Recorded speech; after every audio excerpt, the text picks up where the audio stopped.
पुराणे दौर जा माण्हू खीर मखण ऐं लस्सियूं वॾे शौक़ सां खाईंदा हुआ। इन सां मादो सणभो रहंदो आहे ऐं सिहत लाइ पिणु तमामु वॾा फ़ाइदा आहिनि। पर जेकॾहिं हाणे मखण जी ॻाल्हि कजे त इहो वज़न में वाध समेत जिस्म में कोलेस्ट्रोल जी वाध ऐं ब्लड प्रेशर वधाइण जो सबबु बणिबो आहे। मतिलब त इहो ताक़त त ॾींदो पर सिहत जा मसइला पैदा करे सघे थो। उन जा मुख़्तलिफ़ सबब आहिनि जेको हिकु अलॻि मौज़ू आहे। पर अॼु असां जंहिं मखण जी ॻाल्हि कंदासीं हिकु त उहो तव्हांखे खीर जे धंवरे मां न मिलंदो।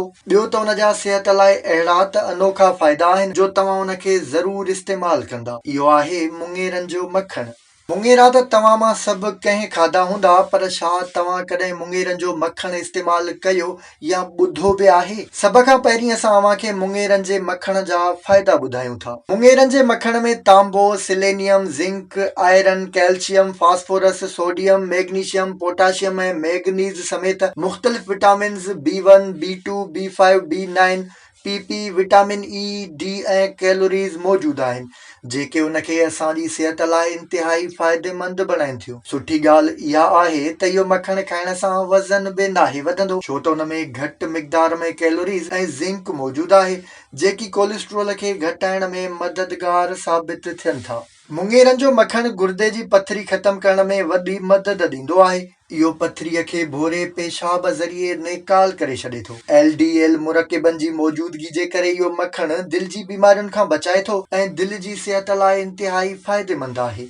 इहो मखण कैंसर ऐं फालिज जहिड़ी ख़तरनाक बीमारियुनि लाइ बि दवा तौरु कमु कंदो आहे। यूनिवर्सिटी ऑफ मेडिसिन अल्बानी जी हिकु तहक़ीक़ मूजिबि मुङेरनि जो मखण कैंसर ऐं फालिज जी बीमारियुनि खां बचाव ॾींदो आहे, जंहिंसां तवानाई बि मिले थी ऐं इन्हनि ख़तरनाक मर्ज़नि मां फ़ाइदो बि पहुचे थो। मुङेरनि जे मखण में विटामिन B3 ऐं नाइसिन मौजूदु हुजण करे इहो अल्ज़ाइमर ऐं दिमाग़ी मसइलनि ते ज़ाब्तो रखंदो आहे ऐं याददाश्त खे वधाए थो। इहे त हुया मुङेरनि जे मखण जा फ़ाइदा। हाणे अचूं था त एॾनि फ़ाइदनि वारो इहो मखण तयारु कीअं कजे। इहो मखण तयारु करण लाइ ज़रूरत मूजिबि मुङेरनि खे छिले उन्हनि खे ब्लेंडर करे उन्हनि जो पाउडर ठाहे वठो। हाणे कंहिं थांव में 2 कोप तेल गरम कयो, उन में अधु कोप खीर, मुङेरनि जो पाउडर, 1 चमचो खंडु सही नमूने गॾाए वठो। उन खां पोइ उन में 1 चमचो वनीला एसेंस ऐं 2 चमचा माखीअ जा विझी उनखे सही नमूने पचायो। अधु कलाक ताईं थोरी हल्की बाहि ते पचाइण खां पोइ उनखे खुलियल थांव में विझी ख़ुश्क कयो त तव्हां लाइ मखण